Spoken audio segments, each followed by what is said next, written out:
Dismayado po ang isang babaeng kauwi lang mula Hong Kong na walang kasi siya ng mga gamit na nagkakahalaga ng 50,000 matapos laslasin ang kanyang bagahe. Darito ang report ni Susan Enriquez. Kalalapag lang sa bansa ni Maria Melencia Nabor galing Hong Kong. Ang saya sa pagbabalik bansa, napalitan ng gulat at pagkadismaya. Ang kanyang itim na bagahe, nakita niya sa carousel ng Ninoy Aquino International Airport Terminal 2, nakatape. Gayong wala naman daw itong tape nang i-check-in niya bago umalis sa Hong Kong. Nung nakuha na niya ang bagahe, lalong nanlumo si Melencia. Sira na ang zipper ng kanyang maleta at maraming nawalang gamit na sa tansya niya hindi bababa sa 50,000 piso. Kasama rito ang ilang alahas, sapatos at mga bagong gamit ng bata.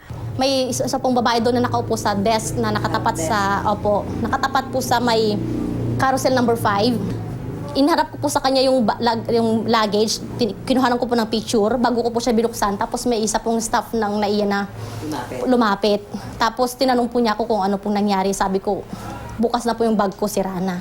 Ayon daw sa mga nakausap niyang naka-duty sa airport, posibleng sa Hong Kong daw nabuksan ang bagahe. Kaya si Melecia, wala nang nagawa kundi ideklara na lang sa report ang mga nawalang gamit.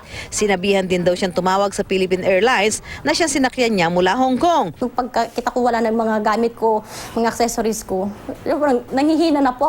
Ilang beses na akong bumabiyahe papunta dito, papunta roon from Hong Kong, walang nangyayari. Ngayon lang po nangyari yan sa amin.